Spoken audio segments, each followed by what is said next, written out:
Hi everyone, it's Hannah here from Restoration London. Welcome to our YouTube channel. I'm just going to tell you a little bit about what we do here at Restoration London before we make a start on the tutorial. We are a small business that run sustainable crafts and textiles workshops. We encourage people to bring in their old clothing, to come and mend their clothing or customise it or deconstruct to turn it into something new. We want to inspire people to learn new invaluable skills and reconnect with textile techniques. We also run these workshops for special events such as hen parties and baby showers. And if you'd like to see the workshops that we do have available, then you can visit our website at www.restorationlondon.com. But for now, I hope you enjoy the tutorial and hopefully see you at the next one.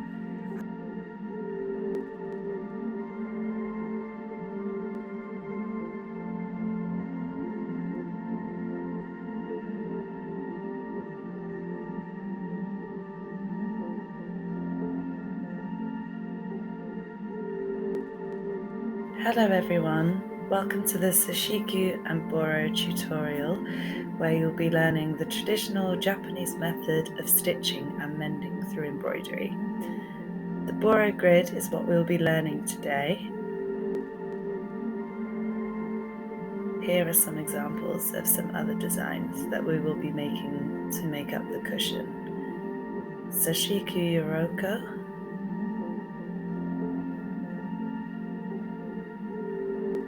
and Boro crosses.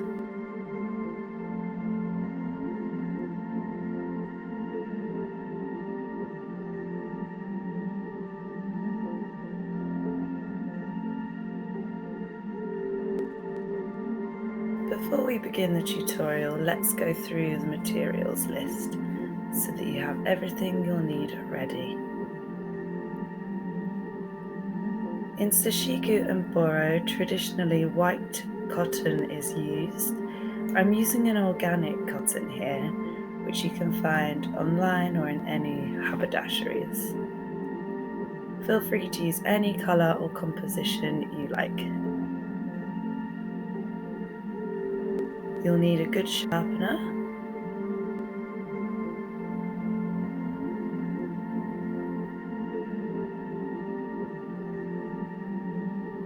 a ruler, any ruler as long as it's 16 centimeters long,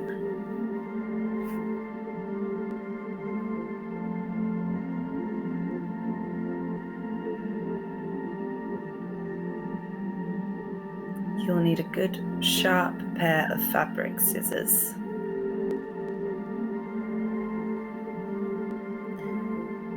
You'll need snips for cutting the yarn, dressmaker's chalk, or you can use any kind of pen or pencil as long as you can see the marks on the fabric. A box of pins, a good sharp sewing needle, and to complete the full cushion cover, we'll use 9 square pieces of fabric.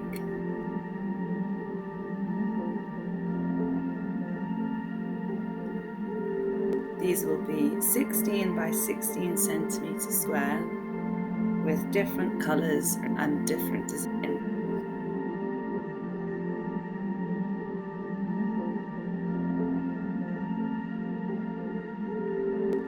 You will need a smaller 8 by 8 centimeters square patch. This will be for your final square. You will also need a Sashiko pattern to make it nice and neat. This will help you to transfer the pattern on top of your fabric.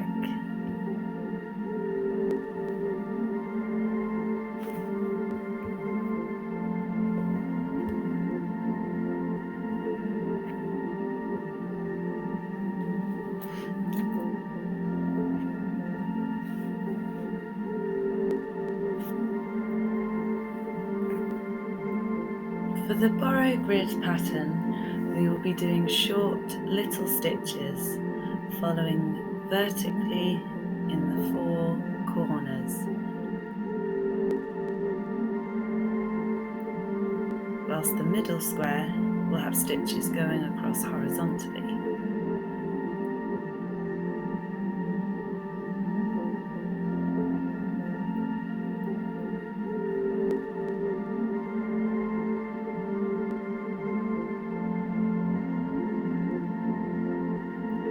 First, we will begin drawing around the Sashiko template. Don't worry if you don't have one of these. You can use your ruler to draw a 12 by 12 centimetre square.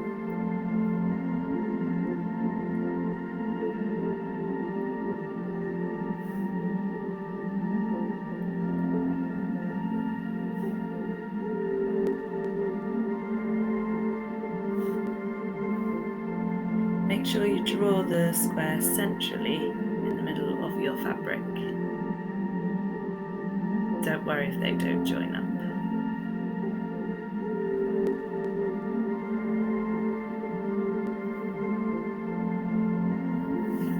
Next, we will need to create the grid. We want the grid to be made up of a total of 9 squares. To do this, we will mark the points 4 and 8 centimetres on your ruler.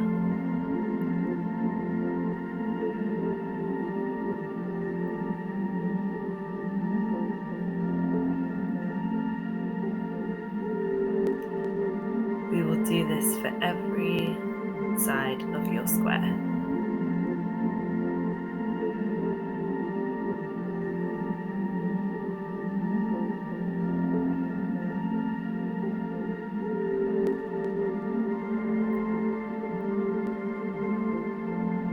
Next, we need to join the marks together to create the grid.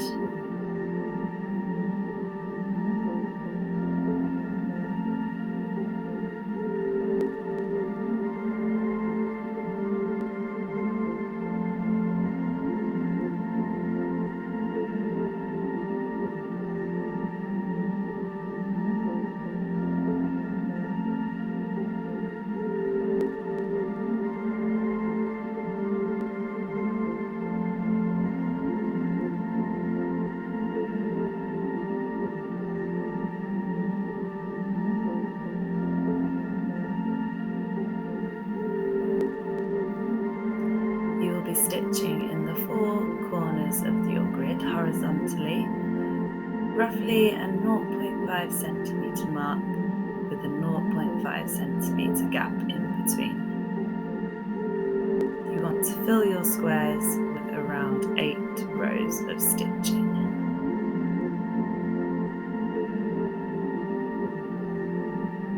Next, you'll mark out number 1 in the 4 corners of your grid.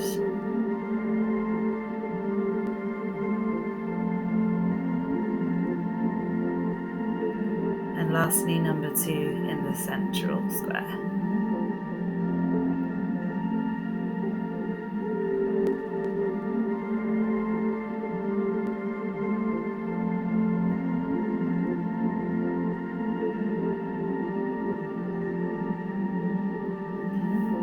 Next, we are going to mark the stitches 0.5 centimetre along the ruler.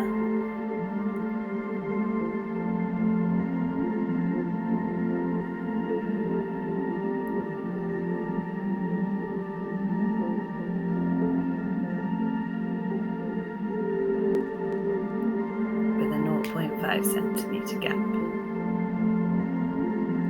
The stitching in the second row will go in between the stitches of your previous row. And you will do this for all 5 squares.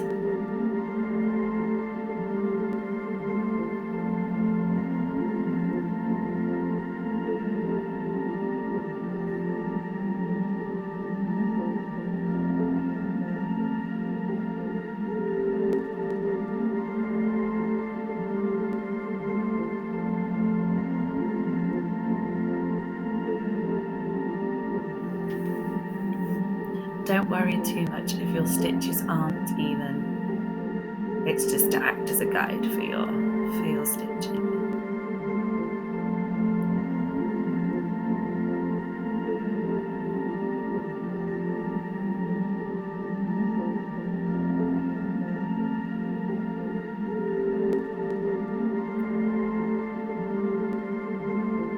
Remember to turn your fabric round when drawing your stitches in the central square.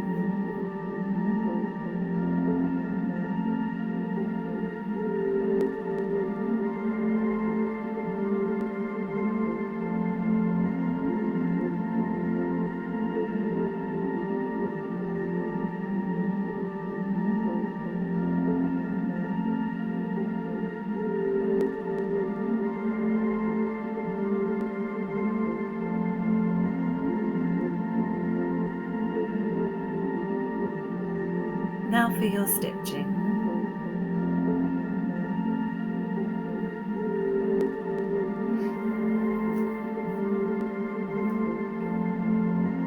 Take your yarn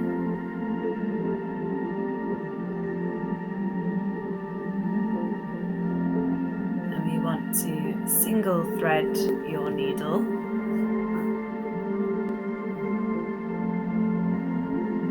I usually cut around 30 centimeters in length of your yarn.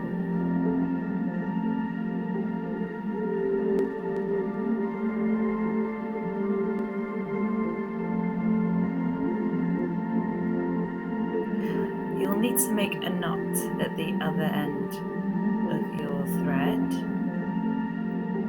To do this, you'll make a loop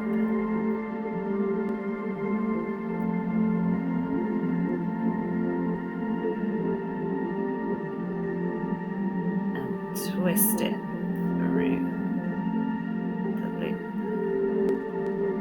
to create the knot. I usually do this a couple of times so it's nice and secure.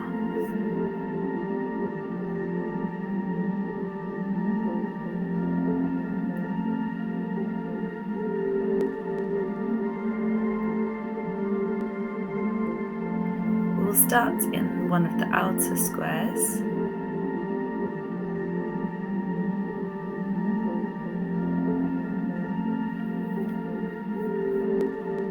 And you want to start in the corner of the very first row. Sashiko means little stabs in Japanese, which is what we're going to do here. You want to go in and out of the fabric, gathering around 3 or 4 bits of fabric at a time, and pull the thread all the way through.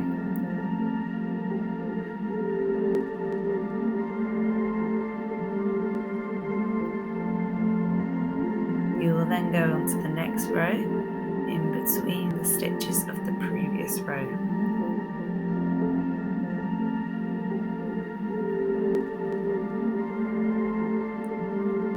Now you will have created a row of 4 stitches on the first row and 3 on the second row.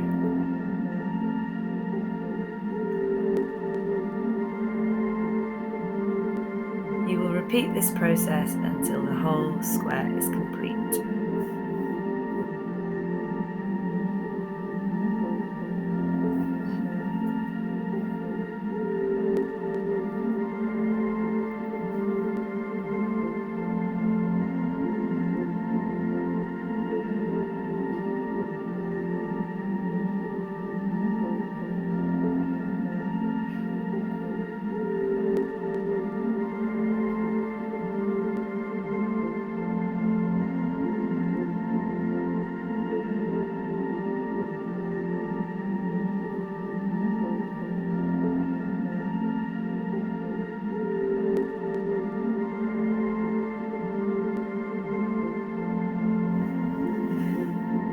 Come to the end of your thread and you have completed your first square, you will then need to tie a knot to secure your work.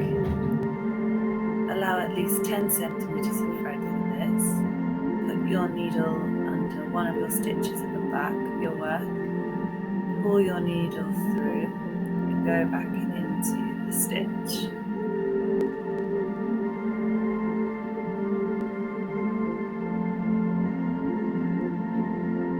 You'll need to wrap the thread around twice and pull the needle through, creating a knot to secure your work.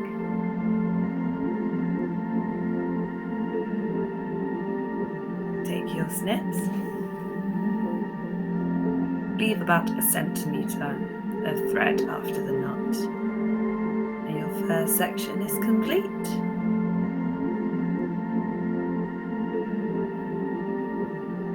We will now repeat this process for the rest of the squares.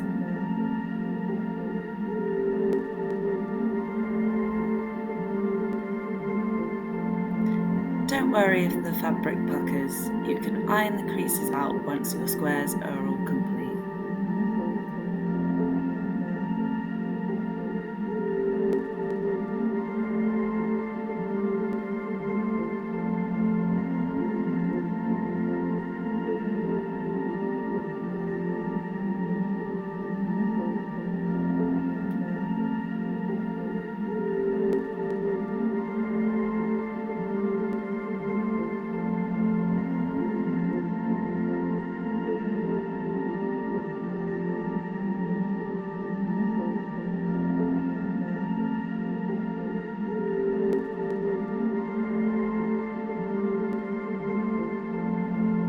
Boro, meaning tatters, is a traditional Japanese stitching technique. It's an economic way of joining material together and a great way to mend cloth. Whereas Sashiko patterns are used for decorative reinforcement.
almost there.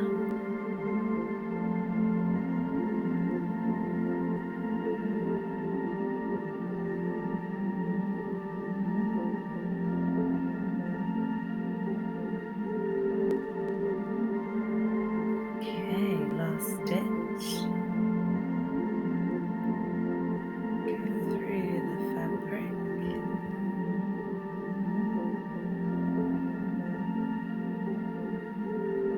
And complete your final row here.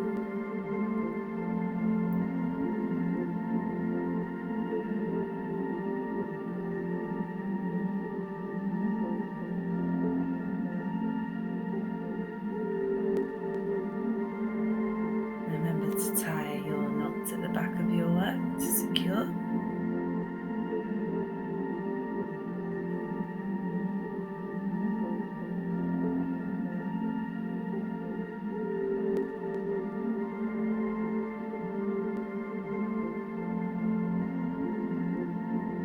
Remember to do this a couple of times each time you need to change thread. This will just help secure all of your stitches.